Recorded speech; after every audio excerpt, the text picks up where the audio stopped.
أعوذ بالله من الشيطان الرجيم. بسم الله الرحمن الرحيم. پناوړم الله پاک ته له رټلی شوي شیطان نه. شروع کوم په نامه د الله چې ډېر مهربان او پوره رحم لرونکی دی. سبح اسم ربك الأعلى. ای پیغمبره د خپل عظیم رب د نوم ستاینه وکړه. الذي خلق فسوى. چې هغه پیدا کړي او انډول یې برابر کړی دی. والذي قدر فهدى. چې هغه تقدیر ښکلی دی بیا یې لاره ښودلې ده. والذي أخرج المرعى. او هغه رب چې راایستلې ده تازه ګیا له ځمکې نه. فجعله غثاء أحوى. پس وی ګرځوله هغه شنه ګیا وچه توره.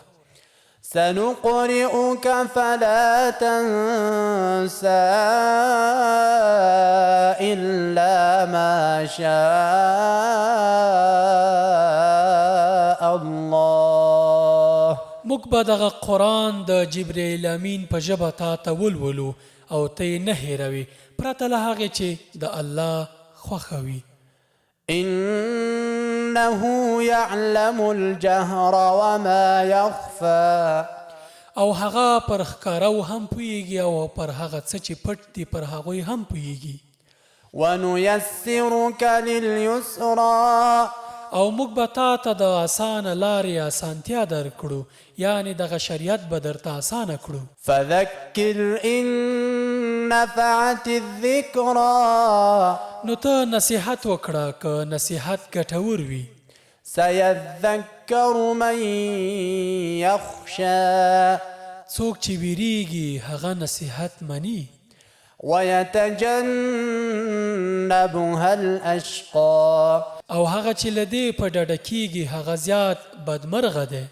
الذي يصلى النار الكبرى. چې دغه ډول کسان به اور ته لاړ شي یعنې دوزخ ته به دننه کړی شي. ثم لا يموت فيها ولا يحيا.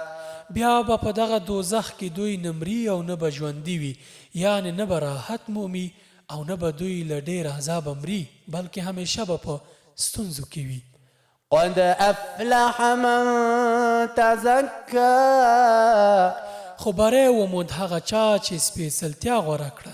وذكر اسم ربه فصلى. او د خپل رب نوم یې یاد کړ او بیا یې لمونځ وکړ. بل تؤثرون الحياة الدنيا. خو تاسې د دنیا ژوند ته ترجیح ورکوئ. والآخرة خير وأبقى. په داسې حال کې چې آخرت باقی او تلپاتې دی. إن هذا لفي الصحف الأولى. همدغه خبره په پخوانیو صحیفو کې هم ویل شوې ده. صحف إبراهيم وموسى. د ابراهیم او د موسی په صحیفو کې. صدق الله العظيم. رښتیا وویل عظیم او لوی رب. وإذا سألك عبادي عني فإني قريب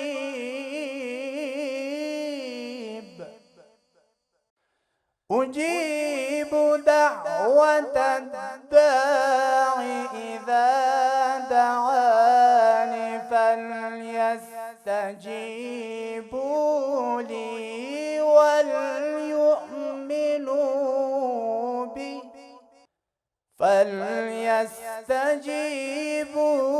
لي وليؤمنوا بي لعلهم يرشدون.